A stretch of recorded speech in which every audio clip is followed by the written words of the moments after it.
A criação de Eva. Uma reinterpretação da narrativa bíblica? Será que tudo o que aprendemos sobre a criação de Eva está realmente correto? Por séculos, ouvimos a história de que Deus retirou uma costela de Adão para formar Eva.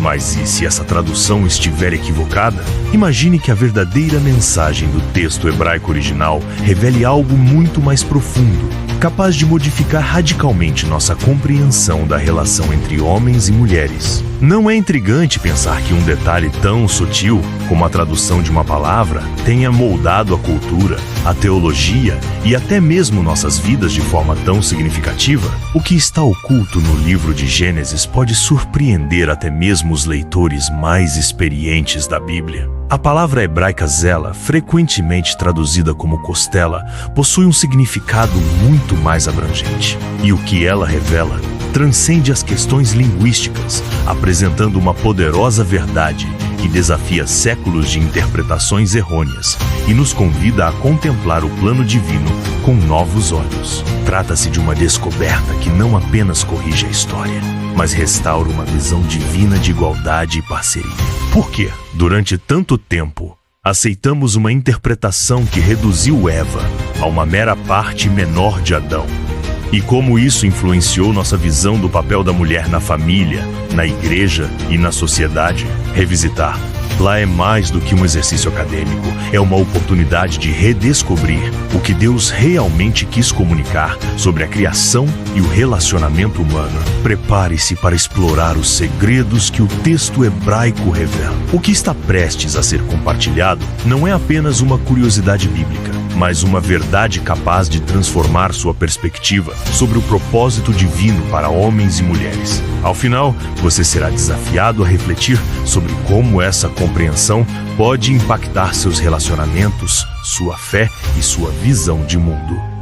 Antes de prosseguirmos, é fundamental esclarecer nosso objetivo. Não buscamos impor um viés ideológico ou religioso. A questão do possível erro na tradução da palavra zela, no relato da criação de Eva, é apenas uma das muitas interpretações possíveis da Bíblia. Esta interpretação, como veremos ao longo deste estudo, é bastante plausível e gera reflexões profundas. Contudo, devemos ser humildes ao reconhecer que não sabemos.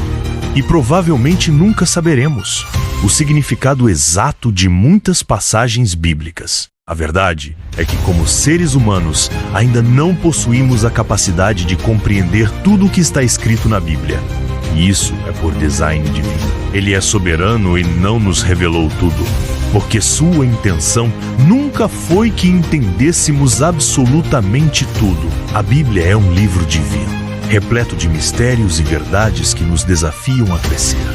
Mas, acima de tudo, nos ensina sobre o caráter de Deus e seus propósitos. Portanto, independentemente do significado real de zela, o mais importante é o que podemos aprender com os ensinamentos divinos, o que Ele quer nos mostrar sobre a vida, a igualdade, a parceria e o propósito humano. O relato bíblico da criação de Eva está em Gênesis 2222. Ele descreve como Deus fez cair um sono pesado sobre Adão, retirou uma de suas costelas e, a partir dela, formou uma mulher, que foi apresentada a Adão.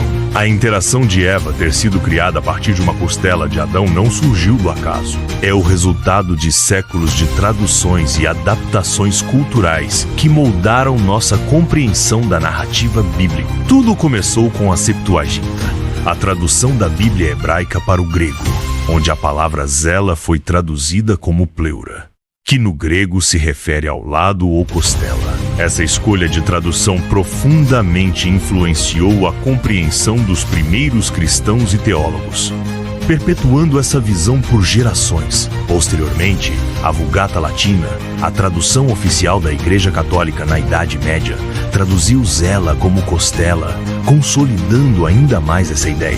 A Vulgata serviu como principal referência para a doutrina cristã por séculos, fixando a imagem de Eva como formada literalmente a partir de uma costela de Adão. Essa imagem, simbólica, mas limitante, ecoou em sermões, obras de arte e tradições orais, moldando tanto a cultura cristã quanto a ocidental. Traduções para outras línguas, como a famosa versão King James em inglês, seguiram esse padrão, reforçando a interpretação da costela. No entanto, essas escolhas tradutórias não foram apenas atos de precisão linguística, mas também influências culturais e teológicas que buscavam transmitir uma mensagem específica. É fascinante refletir como o peso da tradição molda o entendimento de milhões, muitas vezes sem questionamento. Quantas vezes aceitamos uma ideia simplesmente porque ela nos foi transmitida de forma tão consolidada?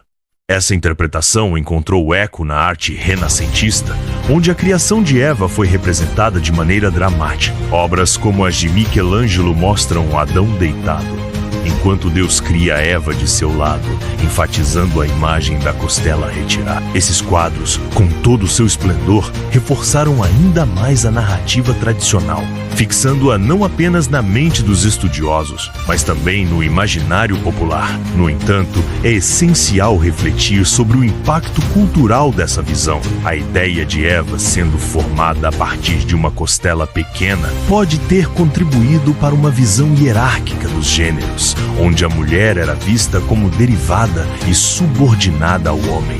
Essa interpretação, ainda que não intencional, moldou atitudes e estruturas sociais ao longo dos séculos, influenciando os papéis de gênero em diversas culturas cristãs. Mas e se essa interpretação fosse apenas uma parte da história? O que dizer dos estudiosos que apontam para o significado mais amplo de Zela? A palavra Zela, usada em Gênesis para descrever a criação de Eva, é uma chave que abre portas para um entendimento mais profundo do relato bíblico. Diferentemente do que muitos acreditam, Zela, no hebraico, não significa necessariamente costela. Seu significado principal é lado ou parte lateral, um termo que aparece em diversas passagens do Antigo Testamento com esse sentido. Um exemplo significativo é Êxodo 2620, que descreve o lado do tabernáculo.